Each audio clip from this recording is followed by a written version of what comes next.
ഫോണില്ലാത്ത ജീവിതം മുന്നോട്ട് പോകുമ്പോഴാണ് മൂത്തമ്മ ഇതുവരെ ട്രെയിനിൽ കയറിയിട്ടില്ല എന്നുള്ള പരാതി കിട്ടുന്നത്. പിന്നെ നമ്മളൊന്നും നോക്കിയില്ല, മൂത്തമ്മൻ്റെ കുട്ടി, മൂത്തമ്മൻ്റെ പേരക്കുട്ടി, അങ്ങനെ 3 ജനറേഷൻ ഞങ്ങൾ അങ്ങോട്ട് ഏറ്റെടുത്ത് കോയമ്പത്തൂരിലോട്ട് കൊണ്ടുപോവാണ്. കാരണം കോയമ്പത്തൂരിൽ നമുക്ക് സ്വന്തമായിട്ട് വേണ്ടപ്പെട്ട ഒരാളുണ്ട്.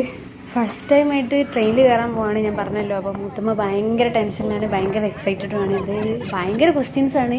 എന്തൊക്കെ എങ്ങനെയൊക്കെയാണ് ബാത്റൂം ഉണ്ടാവുക, ബാത്റൂം വൃത്തി ഉണ്ടാവുമോ, എന്താ പറയുക, നിസ്കരിക്കാൻ കഴിയുമോ, അതൊക്കെയാണ് മെയിൻ കൺസേൺസ്. ക്വസ്റ്റ്യൻ ചെയ്ത് കഴിഞ്ഞപ്പോൾ നമ്മളവിടെ സ്റ്റേഷനിൽ എത്തിയിട്ടുണ്ട്. സ്റ്റേഷനിലെത്തി ഞങ്ങൾ വേഗം ടിക്കറ്റ്. ഗൈസ്, ഇത് പരപ്പനങ്ങാടി സ്റ്റേഷനാണ്. സോ പരപ്പനങ്ങാടിയിൽ നിന്ന് കോയമ്പത്തൂരിലോട്ടാണ് നമ്മൾ ടിക്കറ്റ് എടുത്തിട്ടുള്ളത്.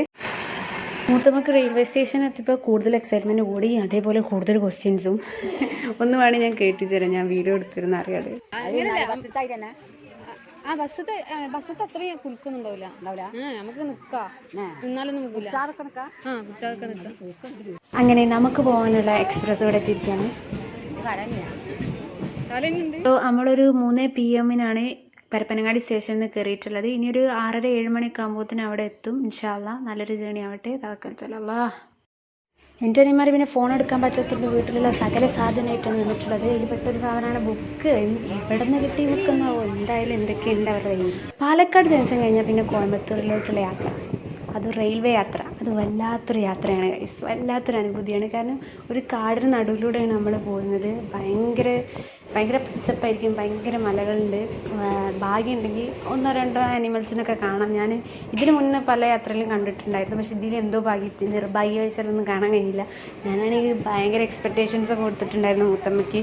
അതിനെ കാണാൻ ആന, കുതിര, മതിൽ എന്നൊക്കെ പറഞ്ഞ് കൊണ്ടുവന്നിട്ടൊന്നും കാണിച്ചു കൊടുക്കാൻ കഴിഞ്ഞില്ല. പിന്നെ ഫുഡ് ഒബ്വിയസ്ലി വീട്ടിൽ നിന്ന് പൊതിഞ്ഞെടുത്തിട്ടുണ്ടായിരുന്നു. നെയ്ച്ചോറും നല്ല ഇറച്ചി വരട്ടിയതും.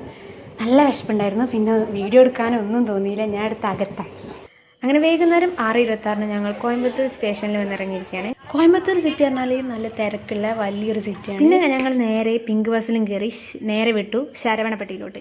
പിങ്ക് ബസ് പറഞ്ഞാൽ സ്ത്രീകൾക്ക് ടിക്കറ്റ് ഫ്രീ ആണ് കേട്ടോ. അതായത് ഞങ്ങൾ ഫ്രീ ആയിട്ട് ശരവണപ്പെട്ടിയിലോട്ട് എത്തിയിരിക്കുകയാണ്.